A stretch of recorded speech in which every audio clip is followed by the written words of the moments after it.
Karrie Webb is quite simply one of the greatest to ever play the game of golf. A winner of 57 tournaments around the world, including 7 major championships, the former world #1 is heading into her 20th season on the LPGA Tour. So it seemed like the perfect time to sit down with a Hall of Famer and find out what's different about playing tournament golf now compared to when she turned pro way back in 1994. It's harder to leave loved ones and family and friends, and know that I'm not going to see them for a long time. I think that gets harder every year. The amount of travel we do gets harder every year, but the actual competition and working hard to play as good as I can, I think, is still just the same. Karrie's season always begins with a stint in her home country of Australia, and the 40-year-old seems to enjoy returning to where it all began. She's won the Australian Open 5 times and the Ladies Masters 8. But looking at the bigger picture, Webb thinks things could be a little rosier. I think financially golf isn't doing as well as I would like to see it do. I mean, we're not there for a lot of the season, and I feel like when we are, men and women, I think, as well as we're doing overseas, I think we should be better supported, I think. But it seems that, the big codes of football, that's where all the money goes. Karrie is definitely doing her part via the Karrie Webb Tournament Series, which gives amateurs competitive experience. The 2 best players receive a $10,000 scholarship funded by Karrie. Suo and Minjee Lee were recipients in the last 2 years and both reached top spot on the World Amateur Rankings. But Karrie still wants to do more.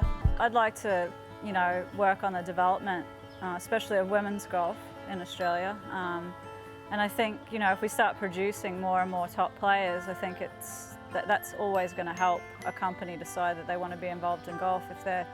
If we've got some well-known athletes playing good golf around the world, then I think that's going to only help. Despite taking a very active interest in growing golf down under, Karrie is still focusing on her own game.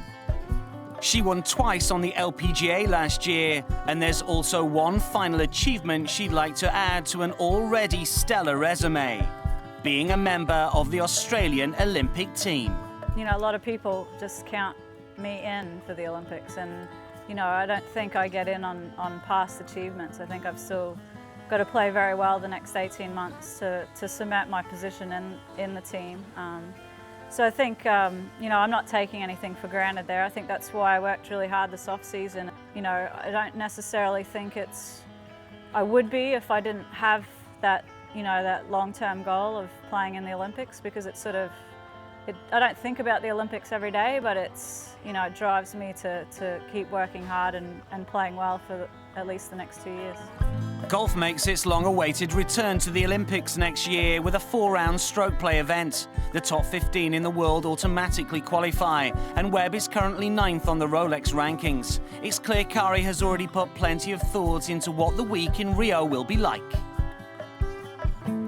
For me, I guess I put it in order. For me, making the Olympic team is opening ceremony, walking out with all the Australian team, staying in the village, and then, the icing on the cake of that whole week would be to win a medal.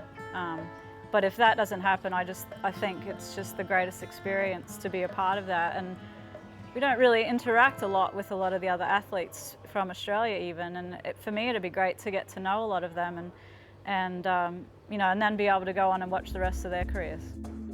Critics of the move question the passion of the professionals, whether they should be there instead of amateurs, and indeed whether golf should be involved at all.